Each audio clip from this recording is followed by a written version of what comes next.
اور یہ بڑا ضروری ہے۔ ایم کیو ایم جب بنی تھی ایک زمانے میں تو وہ ایک مڈل کلاس بنیادی طور پہ آرگنائزیشن تھی، تو اس زمانے میں 80s میں بڑی امیدیں وابستہ تھیں اس آرگنائزیشن کے ساتھ کہ چلیے جی ایک لوور مڈل کلاس کے لوگ بھی سیاست میں آ سکتے ہیں، وہ بھی اسمبلیز میں جا کے بیٹھ سکتے ہیں اور ہمیں ریپرزینٹ کر سکتے ہیں۔ لیکن پھر بعد میں ہم نے دیکھا کہ وہ کس طرح بے راہ روی کا شکار ہوئے اور جو ان کی منزل تھی، جو راستے تھے، ان سے وہ ہٹ گئے، اور پھر آج ایم کیو ایم بھی تتر بتر ہو گئی۔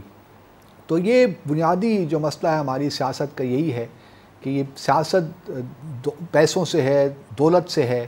اگر آپ کے پاس بے شمار پیسہ ہے تو پھر آپ سیاست کر سکتے ہیں، ورنہ آپ کی کامیابی کا کوئی امکان نہیں ہے۔ اسی طرح جو موروثی سیاست ہے اس نے بھی بہت یہاں ہمارے لیے پرابلمس کریٹ کیے ہوئے ہیں، اس سے بھی ہمارا جان چھڑانا بہت ضروری ہے۔ اور میں بار بار اپنے پہلے بھی پروگرامس میں کئی بار یہ کہہ چکا ہوں کہ اس کا آغاز پی ٹی آئی خود کیوں نہیں کرتی۔ پی ٹی آئی کو چاہیے کہ اپنے یہاں اندر الیکشنز کروائے، انتخابات کا جو انہوں نے کئی بار وعدہ بھی کیا ہے، لیکن وہ بھی پی ٹی آئی کو بھی جمہوری انداز سے نہیں چلا پائے۔ پی ٹی آئی میں بھی اس وقت بہت سے وہ چہرے نظر آتے ہیں جو کبھی دوسری پارٹی سے منسلک تھے، کیا شاہ محمود قریشی، کیا جہانگیر ترین، کیا فواد چودھری، یہ سارے نام ہمارے جانے پہچانے ہیں، اور ان کی جو کیبنٹ ہے اس میں تو زیادہ تر وہی لوگ ہیں جو مشرف صاحب کی کیبنٹ میں بھی موجود تھے۔ تو یہ ایک جو سلسلہ ہے یہ وہی پرانے لوگ ہیں جو بار بار ہمارے سامنے نئے چہرے بنا کر آ جاتے ہیں، اور ہم ان کو چاہے پہچانے میں غلطی کرتے ہیں یا ہمارے شاید کلچر یہ ہو گیا ہے کہ ہم سب برداشت کر لیتے ہیں۔ تو یہ ہمارا جو پولیٹیکل کلچر ہے ناظرین، اس کو بدلنے کی ضرورت ہے۔ اب کیا مسلم لیگ اور پیپلز پارٹی کے درمیان کوئی نیا میثاق جمہوریت ہونے جا رہا ہے؟ میں نہیں سمجھتا کہ یہ شاید پاسبل ہے۔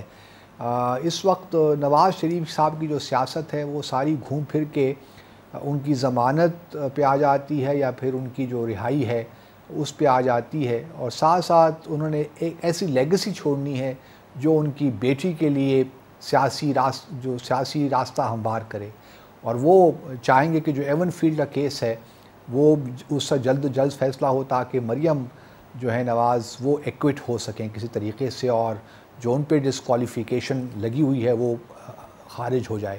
تو یہ ساری سیاست اس وقت ہو رہی ہے۔ پیپلز پارٹی ہم جانتے ہیں سندھ تک محدود ہو کے رہ گئی ہے، وہ بس اب سندھ کو بچانے میں لگے ہوئے ہیں، چاہے وہاں کے حالات کیا بھی ہوں، لیکن سندھ ان کا مرکز ہے ان کی سیاست کا۔ تو یہ تمام اپنے اپنے مفاد کے لیے سیاست ہو رہی ہے ناظرین۔ ملک کا جو ہے، ریاست کے جو بھلائی ہے یا اس کا جو مستقبل ہے، میں نہیں سمجھتا کہ کوئی خاص اس پہ توجہ دی جا رہی ہے۔ دوسری طرف ہماری بحیثیت قوم بھی ذمہ داری بنتی ہے کہ ہم بھی جب ووٹ دینے جائیں تو ایسی پارٹیز کو ووٹ دیں جو واقعی اس کے ہمارے ووٹ کے قابل ہوں۔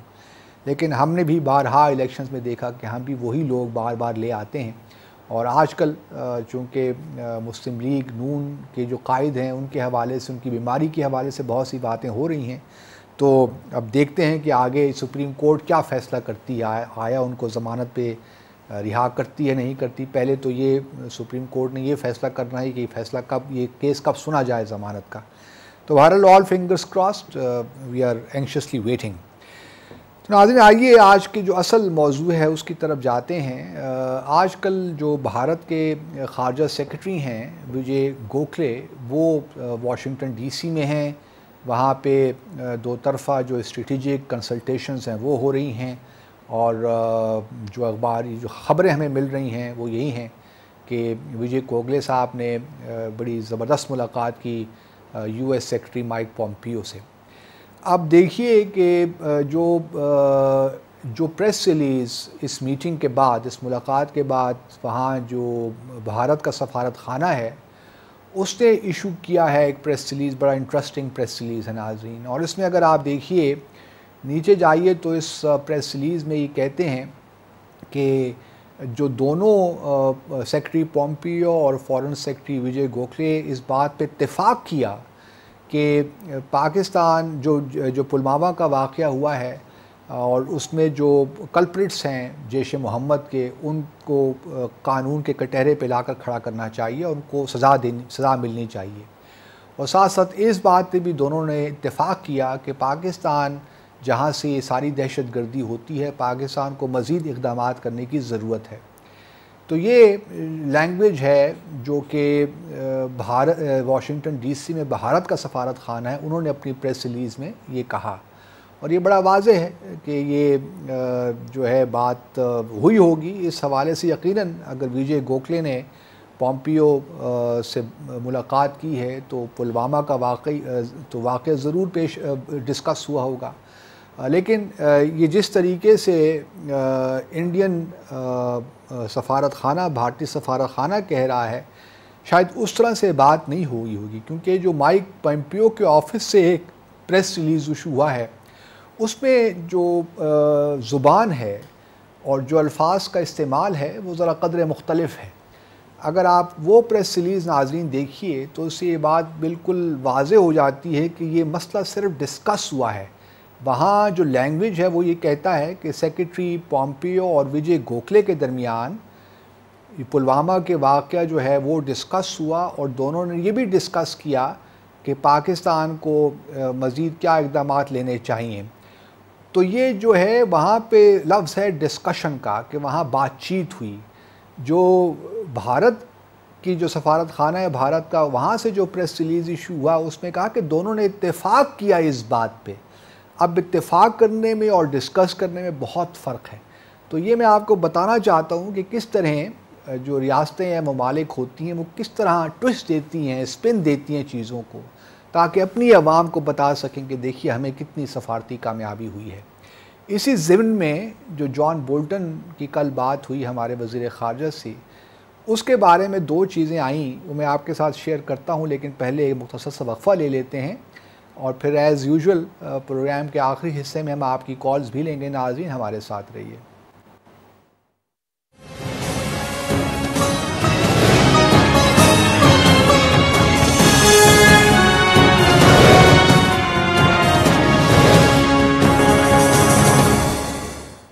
ناظرین دوبارہ خوش آمدید۔ کل ہمارے وزیر خارجہ نے امریکہ کے جو نیشنل سیکیورٹی ایڈوائزر ہیں جان بولٹن، ان کے ساتھ ٹیلی فون پہ بات کی، اور اس کے بعد ایک پریس ریلیز ہمارے دفتر خارجہ نے ایشو کیا، اور بڑا انٹرسٹنگ ہے ناظرین کہ اس میں ہمارے فارن منسٹر نے کیا کہا اور پھر جان بولٹن نے کیا کہا۔ بنیادی طور پہ یہ جو پریس ریلیز ایشو ہوا اس میں یہ کہا گیا ہے کہ جی ہمارے فارن منسٹر نے انفارم کیا جان بولٹن کو کہ کس طرح پاکستان نے کوششیں کیں اور بھارت کے ساتھ جو سچویشن خراب ہو سکتی تھی اس کو ڈیفیوز کیا، اور ہم نے بڑی کوششیں کیں، اور پھر آخر میں یہ بھی کہا گیا کہ جان بولٹن نے پاکستان کی جو ایفرٹس ہیں پیس کے لیے اس کو اپریشیٹ کیا، اور ساتھ میں یہ بھی کہا کہ پاکستان اور بھارت کے درمیان ڈائیلاگ کا سلسلہ شروع ہونا چاہیے تاکہ تمام جتنے بھی آؤٹ اسٹینڈنگ ایشوز ہیں وہ پرامن طریقے سے حل ہوں، اس کا حل ہو۔ اور ساتھ ساتھ پھر بولٹن صاحب نے پاکستان کی جو افغانستان کے کانٹیکس میں کوششیں ہو رہی ہیں ان کو بھی انہوں نے سراہا۔ تو یہ جو ہے ہمارا جو جسٹ ہے، جو ہمارا پریس ریلیز ہے اس کا جسٹ ہے۔ اب دوسری طرف آج جان بولٹن نے ایک بڑا مختصر سا ٹویٹ کیا ہے ناظرین، وہ بھی دیکھیے، وہ بات کر رہا ہے جو کہ ہمارے پریس ریلیز میں اس کا نام و نشان ہی نہیں ہے۔ جان بولٹن صاحب یہ کہتے ہیں کہ بنیادی طور پہ ایک منٹ ناظرین مجھے میں نکال لیتا ہوں اس کو تاکہ میں صحیح اس کو جو ہے پڑھ سکوں۔ جان بولٹن صاحب آپ اسکرین میں تو دیکھ رہے ہیں ناظرین یہ کیا انہوں نے کہا، لیکن let me just get it for you. یہ ہے جان بولٹن۔ انہوں نے یہ کہا، جان بولٹن نے یہ کہا کہ I spoke with Pakistani FM ایم قریشی، کہ میں نے بات کی ہے پاکستان کے جو وزیر خارجہ ہیں قریشی صاحب سے، to encourage meaningful steps against JEM and other terrorist groups operating from Pakistan, کہ میں نے فارن منسٹر قریشی سے بات کی ہے کہ ان کو انکریج کروں کہ پاکستان نتیجہ خیز اسٹیپس لے، اقدامات کرے جیش محمد اور جو دہشت گرد پاکستان میں ہیں ان کے خلاف۔ اور فارن منسٹر جو ہیں انہوں نے مجھے اس بات کا یقین دلایا، the FM assured me that Pakistan would deal firmly with all terrorists and will continue its steps to de-escalate tensions with India. کہ پاکستان کے فارن منسٹر نے مجھے اس بات کا یقین دلایا کہ پاکستان آہنی ہاتھوں سے جو ہے وہ تمام دہشت گردوں سے ڈیل کرے گا اور پاکستان وہ اقدامات لیتا رہے گا تاکہ بھارت کے ساتھ جو کشیدگی ہے اس میں کمی آئے۔ اب جان بولٹن کا یہ ٹویٹ میں نے آپ کو پڑھ کے سنایا ناظرین، اور اس سے پہلے میں نے آپ کو اپنی وزارت خارجہ کا پریس ریلیز بھی بتایا۔ میں یہ قطعاً نہیں کہہ رہا کہ جو ہمارا پریس ریلیز ہے وہ ٹھیک نہیں ہے، یا جان بولٹن جو کہہ رہے ہیں یہ ٹھیک نہیں ہے، یا یہ ٹھیک ہے وہ غلط ہے، وہ صحیح ہے یہ غلط ہے۔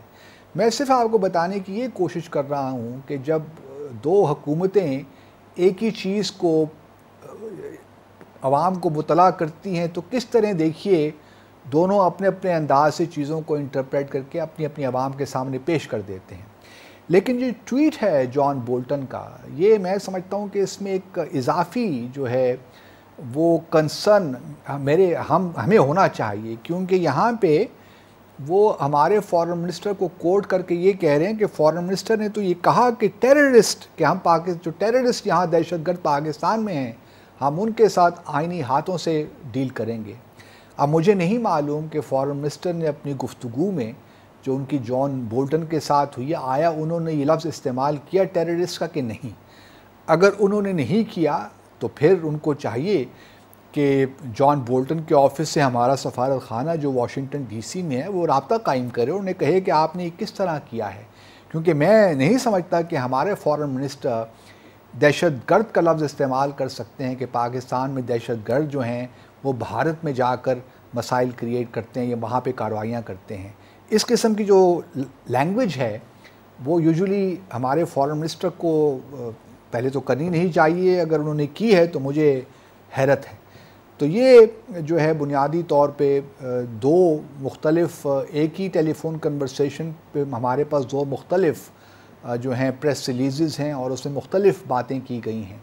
اب میں تو اپنی حکومت پہ یقین کرتا ہوں اور ہمیں کرنا بھی چاہیے، لیکن ساتھ ساتھ جو جان بولٹن نے کہا، اور یہ جان بولٹن ناظرین بہت ہی جو ہے پرو انڈیا، پرو اسرائیل، اینٹی مسلم، ان کا ہمیشہ سے یہ رویہ رہا ہے، یہ پہلے آج کی بات نہیں ہے، یہ نیو کونس میں شامل ہیں اور یہ ڈک چینی کے بڑے دوست ہیں جو ایک زمانے وائس پریزیڈنٹ ہوا کرتے تھے۔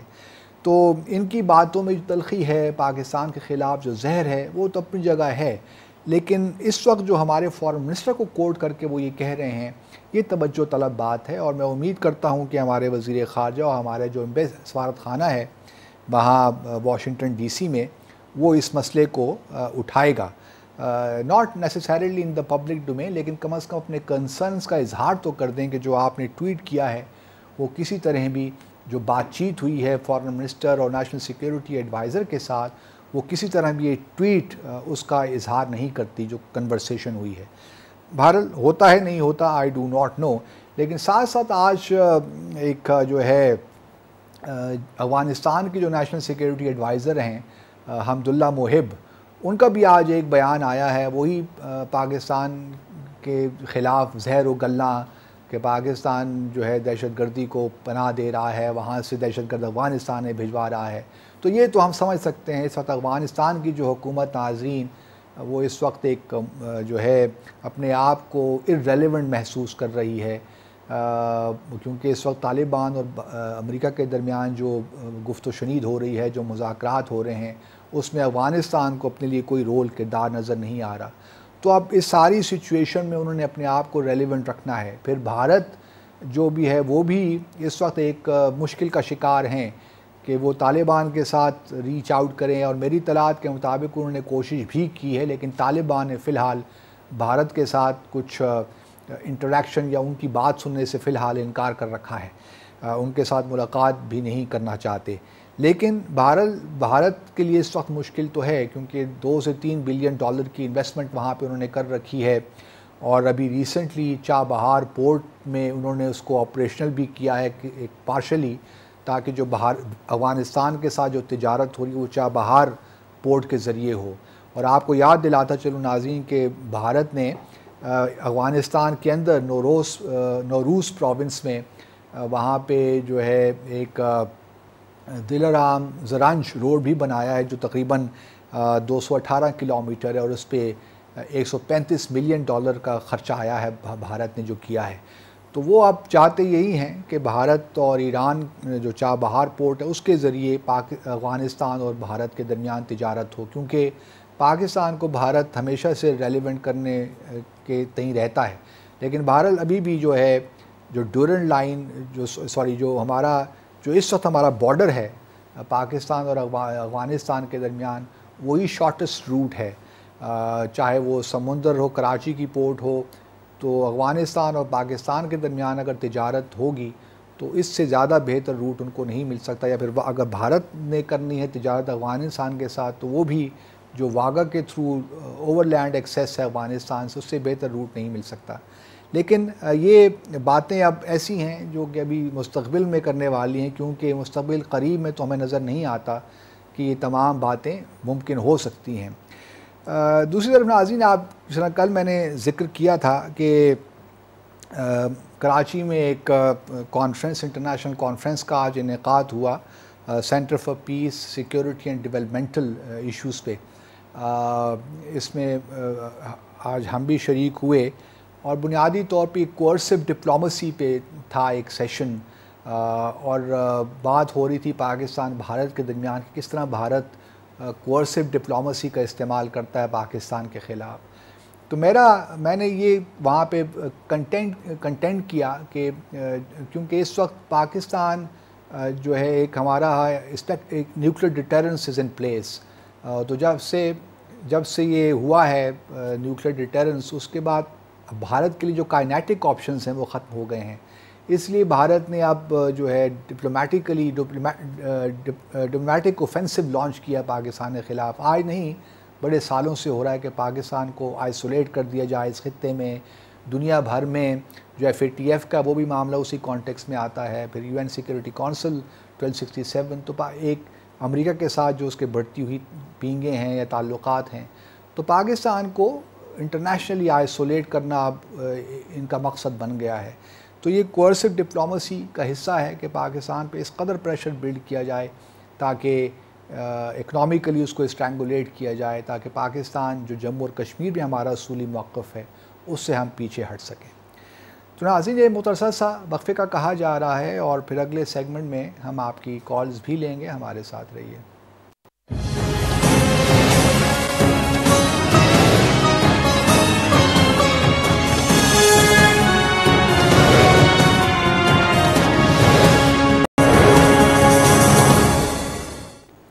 ناظرین، دوبارہ خوش آمدید. ہمارے ساتھ ایک کالر ہیں. ہیلو ہیلو ہیلو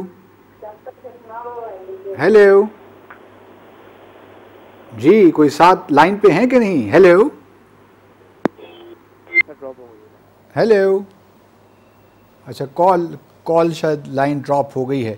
ناظرین، ابھی کل جو ایک ہمیں بھارت سے ایک اور خبر ملی کہ سمجھوتا جو ایکسپریس بلاسٹ ہوا تھا 18 فروری 2007 کو، اس کا فیصلہ محفوظ کر دیا گیا ہے.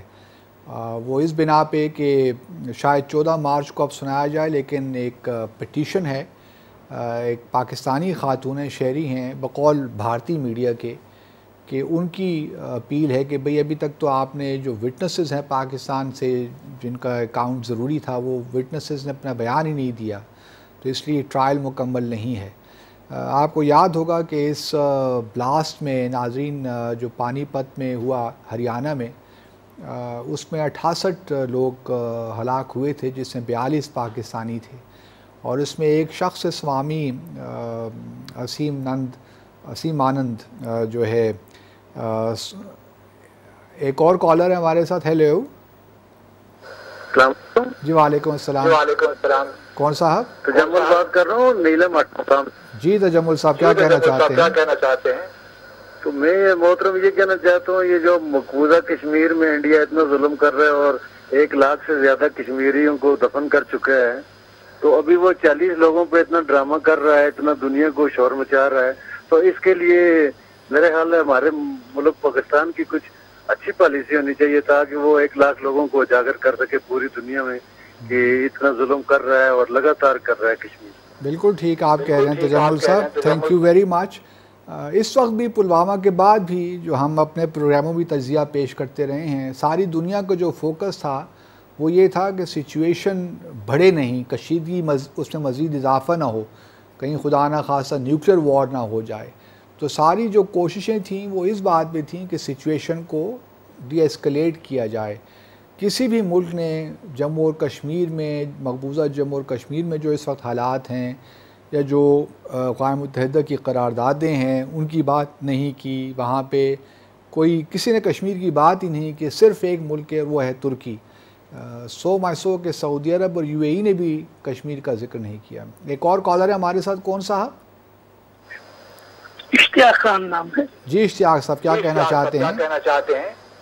میں یہ کہنا چاہ رہا ہوں کہ کلبھوشن جو ہے وہ سرونگ نیوی پرسن کا پکڑا گیا، اور دوسرا اس نے بتایا کہ پاکستان میں اس نے دہشت گردی مچائی ہوئی، یہ ثبوت کے ساتھ ہے. اور دوسرا جو ہے وہ پرائم منسٹر نریندر مودی نے اپنی ایک تقریر میں سب کے سامنے یہ اقرار کیا تھا کہ سکوت ڈھاکہ میں ان کی فوج نے جو ہے نا عملی کردار ادا کیا. دہشت گردی یہ ملک ہے، اس سیناریوں کو کیوں نہیں یہ لوگ دکھاتے؟ بس بہت ٹھیک کہہ رہے ہیں اشتیاق صاحب، میں آپ کی بات سے اتفاق کرتا ہوں. اور ابھی صرف یہ نہیں بلکہ کلبھوشن جادے، پھر جو ان کے نیشنل سیکیورٹی ایڈوائزر ہیں اجیت دوول، ان کی ایک بڑی مشہور زمانہ ان کی ایک تقریر ہے 26 یا 25 فروری 2014 کی، جس میں وہ اوفینسو ڈیفینسو ڈاکٹرن کا حوالہ دے رہے ہیں کہ کس طرح پاکستان کو اندر سے غیر مستحکم کریں گے. تو ہمارے پاس تو بہت سی چیزیں ہیں، لیکن کلبھوشن جادے آپ نے کتنی بار سنا پچھلے دنوں اپنی حکومت سے اس بارے میں. تو ہمارا جو ہے فوکس نہیں رہ پاتا. ہم ساری جو پچھلے کچھ جب سے پی ٹی آئی کی حکومت آئی ہے اور اس سے پہلے بھی ہمارا فوکس صرف اور صرف ڈائیلاگ کی طرف رہتا ہے کہ ڈائیلاگ شروع ہو جائے. وہ ڈائیلاگ کسی منطقی انجام تک پہنچتا ہے، کوئی نتائج اس سے نکلتے ہیں کہ نہیں نکلتے. ہمارا سارا زور ہوتا ہے کہ کسی طریقے سے ڈائیلاگ شروع ہو جائے. ایک اور کالر ہے ہمارے ساتھ، کون صاحب؟ ہیلو، السلام علیکم سر. جی وعلیکم السلام. کون صاحب؟ میں کریم عباس سے بات کر رہا ہوں لاہور سے. کیسے ہیں صاحب؟ جی اللہ کا بڑا کرم، فرمائیے کیا کہنا چاہتے ہیں؟ اچھا، وہ ہم لوگ اکثر انڈیا کے بارے میں بات کرتے رہتے ہیں، اس کے خلاف وہ واقعی ہمارا دشمن ہے. اچھا، اس میں ہم لوگ نا پھر اس کی پروڈکٹ کو ہم یوز کرتے ہیں، اس کی شیمپو ہیں، اس کے ڈیٹول سوپ ہے، تو اس کی یہ چیزیں ہم لوگ ختم کیوں نہیں کرتے؟ پہلے اس نے اپنے ایکٹر سال بھجواتا تھا ہماری یارڈ میں، اب کیا کہہ رہا ہے وہ ہمارے یا ایکٹر لے رہا ہے، لیکن پروڈکٹ ان کی ہے. اب اس کے دو طریقے ہیں. اب اس کو دیکھیں، اس کو دیکھنے کے دو طریقے ہیں. ایک تو ہم عوام پوری قوم یہ ایک فیصلہ کر لے کہ جی آج سے ہم نے بھارت کی جو اشیاء ہیں ان کو استعمال نہیں کرنا. یہ فیصلہ عوام نے کرنا ہے، لیکن میں نہیں سمجھتا کہ عوام اس معاملے میں کسی ایک پیش پہ ہو سکتے ہیں. دوسری طرف حکومت یہ فیصلہ کر لے کہ اب ہم نے تجارت نہیں کرنی بھارت کے ساتھ، اور ہم نے امپورٹ کچھ نہیں ہونے دینا، اس پہ ہم نے بھی ڈیوٹی لگا دینی ہے. جس طرح بھارت نے اب 200% جو ہے ڈیوٹی لگائی ہے پاکستانی امپورٹس پہ، تو ہم بھی ڈیوٹیز بڑھا سکتے ہیں تاکہ وہاں سے جو امپورٹس ہیں بہت مہنگی ہو جائیں اور لوگ امپورٹ ہی نہ کر سکیں. اب اس کا کس طرح اس کو کیا جائے، یہ ایک بہت بڑا سوال ہے. میں نہیں سمجھتا کہ ہم اس جگہ پہ ہیں. اچھا، ایک اور کالر ہمارے ساتھ آ گئے ہیں، کون صاحب؟ السلام علیکم سر. جی وعلیکم السلام. سر طالب بات کر رہا ہوں سر. جی فرمائیے کیا کہنا چاہتے ہیں؟ سر تو اس بارے میں یہ کہوں گا کہ سب سے زیادہ ڈفرینس جو ہے ہمارے اور انڈیا کے میڈیا میں ہے.